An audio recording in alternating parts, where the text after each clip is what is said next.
Pertemuan kita mempelajari tentang mazhab, ya.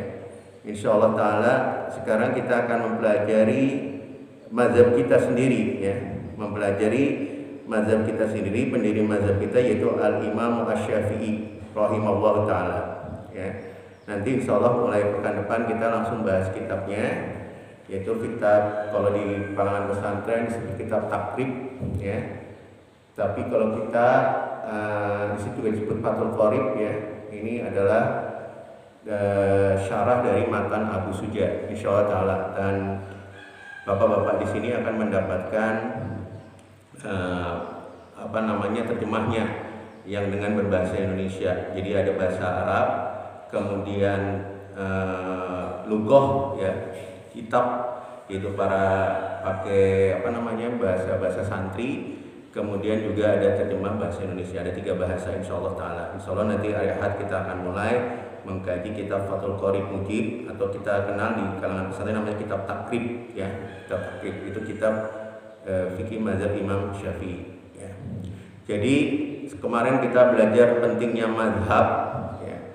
Karena kita belajar Islam itu ya dari mazhab dahulu, Pak, ya. Tidak bisa langsung kita ke Al-Qur'an dan Sunnah, ya. Jadi Al-Quran kita tafsirkan atau kita terjemahkan oleh diri kita, maka akan banyak penafsiran-penafsiran berbeda satu sama lain. Oleh sebab itu yang paling selamat adalah kita mengikuti para ulama, ya, terutama ulama salafus saleh, ya. Karena ini diwasiatkan sendiri oleh Nabi Muhammad SAW. Khairun nasi qarni, sebaik-baiknya manusia adalah pada zamanku. Pada zamannya dia, yaitu hidup para sahabat, ya. Jadi para sahabat itu yang terbaik, Pak, generasi pertama Islam. Nah, generasi selanjutnya yaitu summa ladina yalunahum.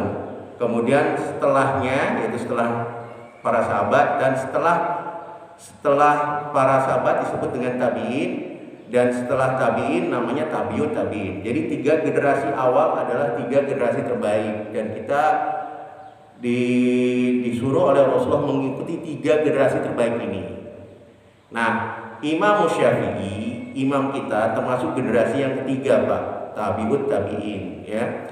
Generasi sahabat, kita ketahui bersama kemarin kita jelaskan bahwa di sahabat itu, ya, belum ada pembukuan kecuali Al-Qur'anul Karim, ya. Jadi para sahabat itu dibukukan Al-Qur'an itu pada masa sahabat. Jadi pada masa Nabi tidak ada pembukaan Quran, Pak. Al-Qur'an itu dihafal, ditulis, ya, di pelepah kurma, di batu-batu, ya, dihafalkan oleh mereka. Nah, pada masa sahabat barulah dibukukan seperti kitab sekarang ini, Pak, ya.